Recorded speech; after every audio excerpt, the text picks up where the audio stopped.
بسم الله الحمد لله والصلاة والسلام على رسول الله صلى الله عليه وسلم. أما بعد، السلام عليكم ورحمة الله وبركاته. وعليكم السلام ورحمة الله وبركاته. السلام عليكم ورحمة الله وبركاته. وعليكم السلام ورحمة الله وبركاته. السلام عليكم ورحمة الله وبركاته. وعليكم السلام ورحمة الله وبركاته. الحمد لله الحمد لله. ضرورتي أبليان هي أقسم كنتوني أنا بري maga di Islam magala ni Yesu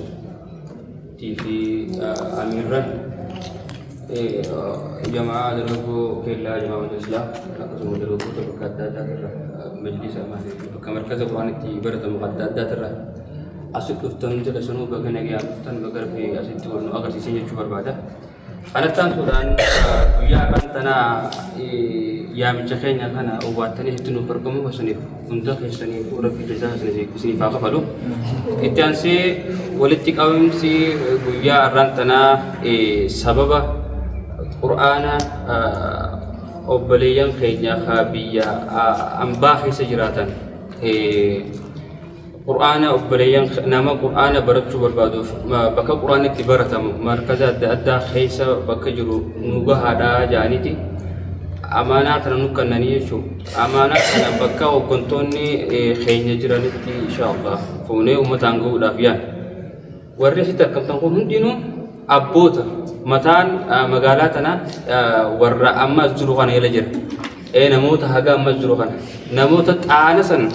bakka butani sita kam arkam tanjitu akka bakka buota ummata islama khamagalat nyadi yechu daisin khanabga Quran kana gartee bakka qaamni dhimmi ilaallatun nama Quran kun barbaachisu biraan ni geessan jannati abdanna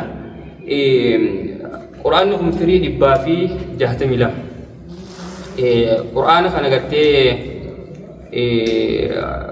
gahaadhaa hiyyoo jenne gahaadhaa miti haganumaa kabajjanii Quran kana gartee asitti nuuf argamuun habba tokko tokkollee yoo ta'e kabajaadha waan taateef tokko tokkottillee yoo nu ga'e Udanne no bertu birango uraf asitti arkamu festani feddu galatomaadha kanaaf namni daamsa kan nukanne obboleessa keenya tokko obboleetti teenya takka wajjin jaarsaaf jaartiidha feddu namarar jaarsaaf jaartiidha ilmoon arkanne ilmoodha ilmoo barbaadani akka rabbii ilmoo kanu garte dubbiin dubbii jabduudha shamshuun kuba qaba akkasuma obboleessa tokko Suweesii irraa qarshii kuma 20 manurratti ergee ture warri gartee Saudi Arabiyaadhaa kajaarsaaf jaartii kunis qarshii kuma 43 narratti erganu 43 fidde akkasuma namni tokkos qarshii kuma 5 ergee namoota akka kana waan kana imaanaa kana kanukanne imaanaan kana kanaaf kana beektanii akkasitti du'aa'ii akka gartee obboleeyyan keenya kana gootaniif isinirraa barbaanna inni biraa muuxannoon kun